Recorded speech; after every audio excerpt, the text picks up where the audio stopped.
Kami lanjutkan diskusi di pagi hari ini, pemirsa. Kang Atang masih bersama kami di Selamat Pagi Indonesia. Siap. Ya, siap.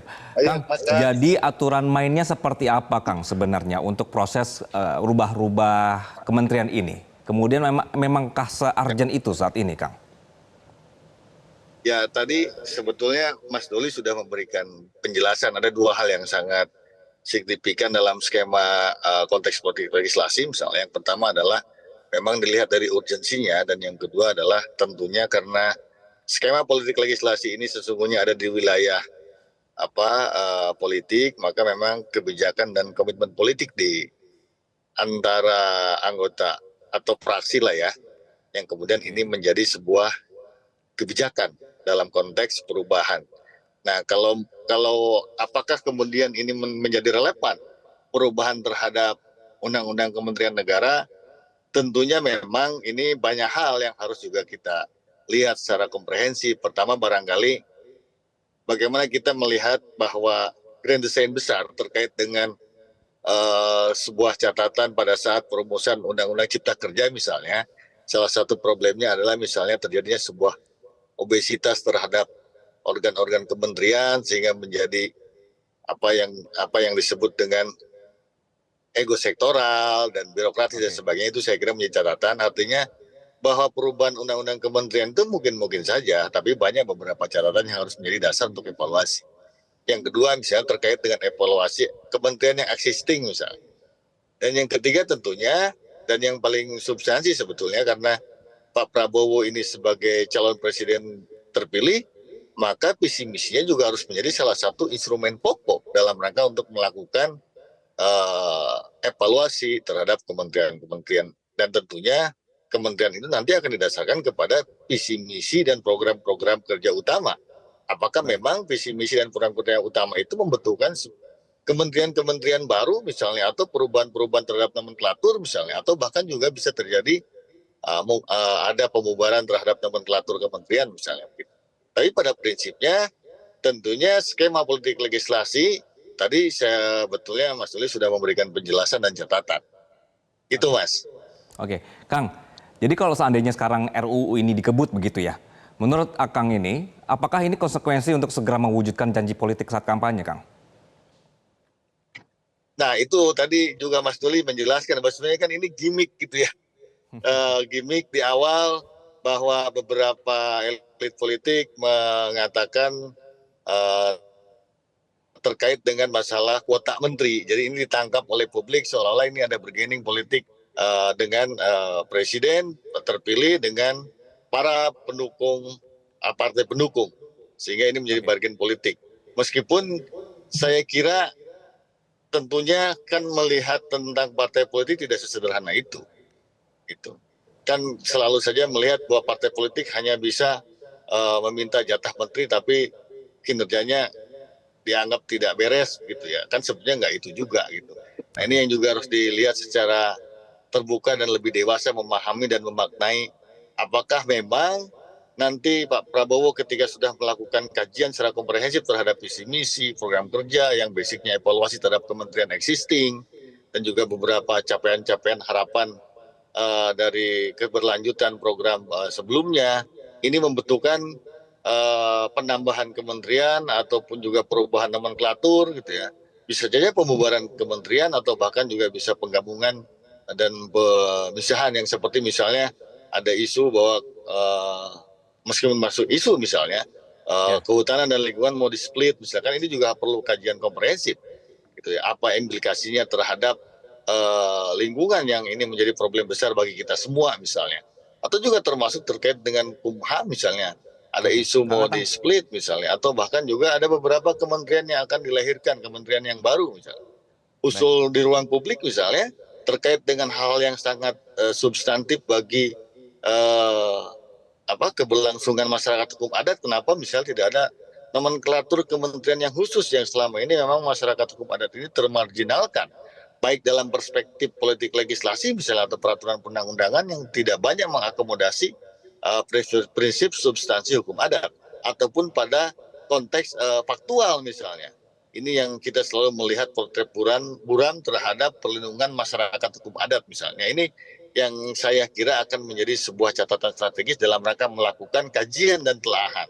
Jadi Oke. jangan juga kita hanya melihat urusan ini hanya urusan tentang bargaining politik, tapi memang ini adalah suatu hal yang harus dilakukan oleh presiden terpilih.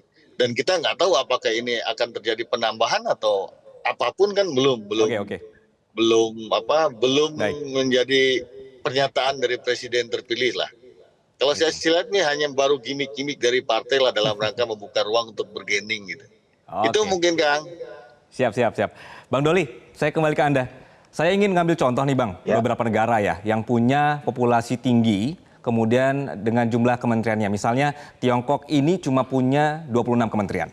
Brazil 23 kementerian. Amerika justru cuma punya 15 kementerian. Artinya, sedikit kementerian pun bukan berarti tidak bisa mengakomodir tugas eksekutif yang berbeda-beda begitu. Nah sebenarnya apa yang beda dengan kita di Indonesia Bang? Jika argumen Anda di media bahwa perubahan ini karena perkembangan zaman. Ya tentu nggak bisa kita bandingkan apple to apple negara kita dengan negara yang lain ya. Oke. Misalnya kalau di Amerika ya, pertama mereka itu sistem pemerintahnya juga beda sama kita. Kita ini atau bentuk negaranya ya, kita ini kan negara kesatuan Republik Indonesia. Mereka itu negara federal. Banyak urusan-urusan eh, yang tidak selalu diambil oleh pemerintah pusat, tapi udah diselesaikan oleh negara federalnya gitu. Nah jadi, itu yang pertama. Yang kedua, ya kita ini juga dibandingkan dengan negara-negara itu kan sudah juga beda, umurnya juga lebih tua mereka gitu loh. Dan tingkat sistem politiknya berbeda. Mereka di sana cuma punya dua partai politik besar gitu ya, yang kemudian sudah settle demokrasinya. Jadi apalagi kalau Tiongkok, Tidak bisa Politbiro disamain gitu gitu ya ya, Bang ya? dikendalikan oleh satu kekuatan partai politik tertentu. Jadi nggak bisa Nggak kemudian bisa. kita harus ikut menyamakan, kalau mereka lebih kecil kita lebih Oke, kecil oke. juga gitu. Jadi Oke. kita harus bicara tentang diri kita sendiri saja, kebutuhannya apa gitu ya. Nah jadi Bang Doli izin saya ada dua potong di hal situ. saya kira ya. Ya, berarti saat ini kalau misalnya menurut Abang kebutuhannya apa Bang? Nah itu tadi, kalau kami melihat dari posisi sebagai Komisi 2 ya, Ya. saya kira memang kita perlu mengupdate ya. Sudah 16 tahun loh ini umur dari undang-undang ini. Apakah eh, apa struktur kementerian kita, nomenklatur yang memang selama kita pergunakan 16 tahun yang lalu, apakah sudah masih relevan atau tidak untuk perkembangan tantangan masa depan 5, 10, 15 tahun yang lalu. Yang Oke. menurut saya, ya tentu situasi 16 tahun yang lalu kan akan berbeda dengan sekarang, akan berbeda dengan 5, 10 tahun yang akan datang. Gitu. Oke. Nah ini yang harus kita update, saya katakan itu gitu. Nah bahwa kemudian sekarang juga ada pembicaraan tentang akomodasi politik, itu juga nggak kita bisa nafikan ya. Yang namanya juga pemerintahan kita ini kan dibangun oleh kekuatan-kekuatan politik ya. Nah Baik. tetapi kalaupun kemudian memang ada kebijakan akomodasi politik ya di dalam pemerintahan atau susunan kabinet, sebaiknya susunan kabinet ini dulu ya, nomenklaturnya itu ya juga punya landasan argumentasi yang juga rasional atau yang kemudian didukung oleh alasan akademik misalnya ya. Nah oleh karena itu maka perlu dilakukan perubahan undang-undang, dan perubahan undang ini nih kan harus melalui dari kajian akademik dulu sehingga punya naskah akademik dulu gitu. Nah seperti yang disampaikan oleh Kang Atang tadi kan bahwa ternyata struktur pemerintahan kita ini kan masih perlu ada banyak penyesuaian ya, berdasarkan kebutuhan-kebutuhan kepentingan yang Bang Doli. berkembang Ya. atau dinamika yang terjadi di masyarakat kita. Nah itu yang harus Oke. kita tampung di dalam Baik, baik. struktur kabinet Itulah yang kita. kemudian harus dikaji ya, Nah, menurut Abang tadi ya, bahwa ini itu yang harus perlu. dikaji. Jadi Oke, perlu dikaji. kalau Oke, kita bicara Kang. tentang pembahasan penyebutan undang-undang ya, kita nggak bisa kemudian mematok harus 34 dulu, 40 Oke, dulu gitu loh ya. Tapi itu dari oke. semuanya muncul angka itu berdasarkan kajian dan berapa kebutuhan sebetulnya untuk menjawab semua tantangan Baik, permasalahan yang akan kita baik, hadapi 5, 10, 15 tahun yang akan datang. baik. Saya ke Kang Atang. Kang, Jadi dengan adanya perubahan kementerian melalui revisi undang-undang ini, apakah makna dari berkelanjutan seperti yang selama ini digaungkan pemerintah terpilih? Ya, kan sebetulnya begini, berkelanjutan itu kan juga bermakna ada satu proses tahapan evaluasi.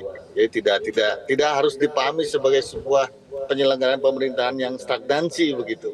Tadi yang juga saya bilang ada beberapa catatan. Yang pertama memang dalam perspektif politik legislasi, Mas Doli sudah menyampaikan ada satu hal karena misalnya sudah lama ini undang-undang, maka harus ada evaluasi dan penyempurnaan. Tentunya evaluasi penyempurnaan itu tidak hanya mendasarkan kepada jumlah berapa banyak kementerian, tapi kebutuhannya gitu. Karena tidak bagus juga kalau misalnya kementerian itu dasarnya hanya ditentukan dengan jumlahnya terlebih dahulu. Nah, ini yang akan menjadi resisten dalam perspektif demokrasi di Republik ini, karena seolah-olah kementerian itu hanya terkait dengan pembagian konfigurasi politik misalnya. Gitu. Baik. Kan ini nggak bagus. Yang kedua saya kira juga karena itu jelas tuh dalam Undang-Undang Dasar kan juga jelas tuh bahwa kementerian itu punya tugas pelaksanaan pemerintahan tertentu. Maka ini sebetulnya tidak boleh dibaca parsial. Nah, pasal 17 itu juga harus dibaca senada dengan pasal 18. Ada dua organ yang menyelenggarakan pemerintahan. Ada pemerintah pusat, pemerintah daerah. Meskipun muaranya ada pada pemerintah pusat melalui presiden pasal 4 ayat 1. Tapi artinya ini juga sebagai bagian dasar dari kajian dan telahan. Apakah memang misalnya materi tertentu terkait dengan urusan wilayah perbatasan harus dilakukan oleh sebuah kementerian atau didistribusikan melalui kewenangan otonomi ataupun tugas pembantuan misalnya kepada pemerintah daerah yang memang ada di wilayah irisan perbatasan dan terluar misalnya itu. Dan saya kira kajian komprehensif ini cukup penting. Poinnya nih, Kang. Dan mudah-mudahan ini menjadi ruang publik bagi kita semua dalam rangka mengkaji dan bertelaah bagaimana perkembangan keberlanjutan pemerintahan ke depan. Oke, ini saya setuju. Jadi harus ada ruang publik juga, ya Bang Doli ya, Kang Atang ya, untuk sama-sama mengkaji. Jadi kalau misalnya nanti dirubah, ini mau berapa nomenklatur kementerian itu nggak masalah, tapi dilihat ini butuhnya apa begitu ya. Tapi karena waktu kita sudah terbatas, saya mengucapkan terima kasih Kang Atang, Bang Doli atas perspektif Anda di pagi hari ini. Terima kasih. Jelajahi cara baru mendapatkan informasi. Download Metro TV Extend sekarang.